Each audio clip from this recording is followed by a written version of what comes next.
Les expropriations vont s'arrêter ou on va continuer rue Paradis? Comment est-ce que ça se dessine, ce profil? Vous défendez le projet Calatrava? Moi, je ne défends pas le projet Calatrava. Je défends un aménagement de notre quartier pour faire en sorte que ce quartier soit simplement en mesure d'assumer les fonctions de demain. Nous sommes dans une ville où on a trop longtemps méprisé les habitants et la manière de gérer les choses. Alors il faut toujours se dire, et je suis ministre du patrimoine, donc je suis quelqu'un qui protège ce patrimoine. On est ici face au Mamac, j'ai collaboré au fait de faire en sorte que ce lieu vive beaucoup mieux. On a une gare.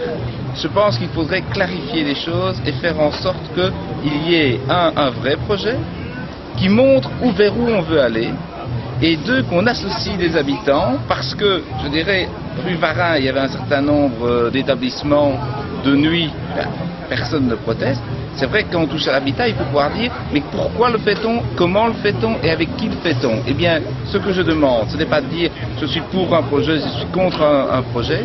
Je pense que Liège a une chance inouïe, c'est de pouvoir inscrire sa ville et son quartier dans le 21e siècle, et c'est ça qu'il faut faire. Je suis d'accord avec vous. Et donc il faut arriver avec les gens à parler et à expliquer ce qu'on veut faire, plutôt que de lancer des anathèmes qui ne rapporteront rien à personne.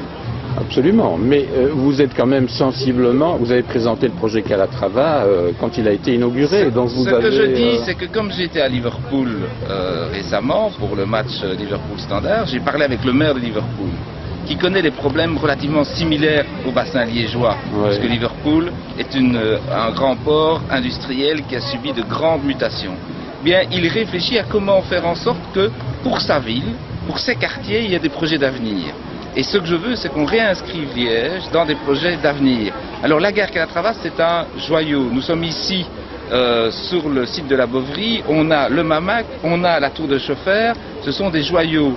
On fait au long d'eau un bâtiment avec Renarade, ce sera quelque chose d'exceptionnel. Eh bien, la ville, elle doit être réfléchie.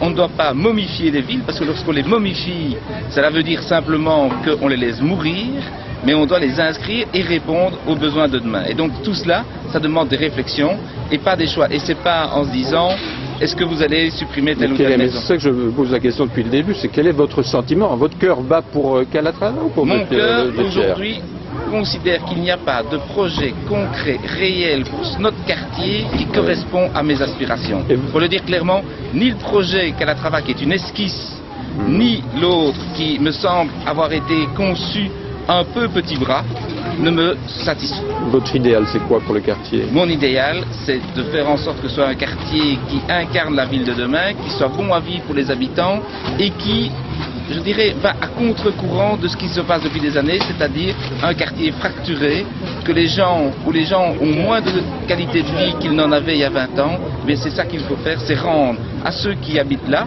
et effectivement ça demandera peut-être des efforts à quelques-uns de nos concitoyens, ça c'est vrai, mais je dirais qu'il faut voir quel est l'intérêt collectif. Mais pour ça il faut un projet et faire adhérer même ceux qui risquent d'en pâtir, ces personnes, au projet.